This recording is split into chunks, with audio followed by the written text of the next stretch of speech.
ભાવનગર જિલ્લાના પ્રસિદ્ધ બગદાણા ગુરુ આશ્રમ ખાતે ગુરુ પૂર્ણિમા પર્વની ભવ્ય અને દિવ્ય ઉજવણી કરવામાં આવી।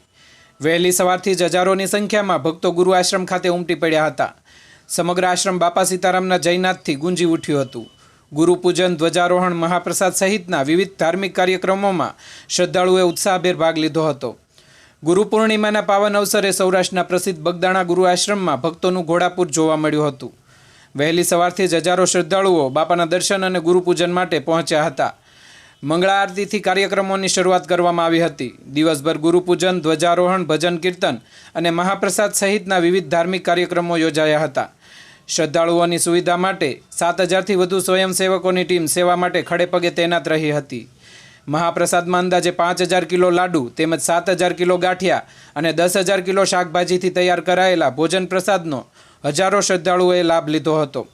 ગુરુ પૂર્ણિમાના પાવન પર્વે ભક્તિ, શ્રદ્ધા અને સેવાનો અનોખો સંગમ બગદાણા ગુરુ આશ્રમ ખાતે જોવા મળ્યો હતો।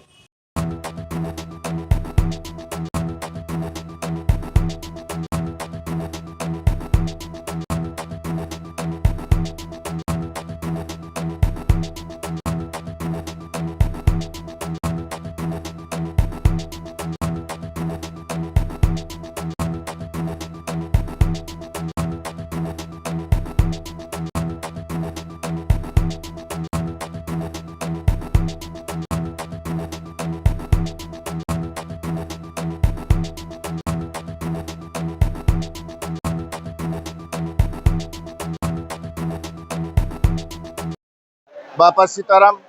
हूँ गोहिल सुरुभा भीखुभा, कालियाबीड भावनगर। घणा वर्षोथी गुरु आश्रमनी अंदर एक सेवक तरीके सेवा करी रह्यो छुं।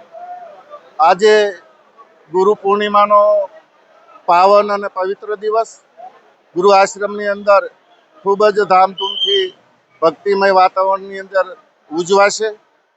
दूर दूरथी हजारों किलोमीटरथी यात्रिको पधार्या छे અને હજારોની સંખ્યામાં નહીં પણ આજે લાખોની સંખ્યામાં યાત્રિકો આ ઉત્સવમાં જોડાશે અને બાપાનો પણ પ્રસાદ પણ લેશે આજે।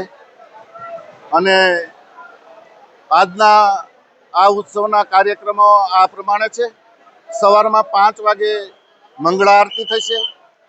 સવારના 7 વાગ્યાથી 8 વાગ્યા સુધી ધ્વજા પૂજન, 8 થી 8:30 વાગ્યા સુધી ધ્વજારોહણ, 8:30 થી 9:30 કલાક સુધી ગુરુ પૂજન ચાલશે અને 9:30 થી 10 વાગ્યા સુધી પૂજ્ય બાપાની રાજભોગ આરતી થશે અને 10 વાગ્યાથી પ્રસાદ વિતરણ શરૂ થશે।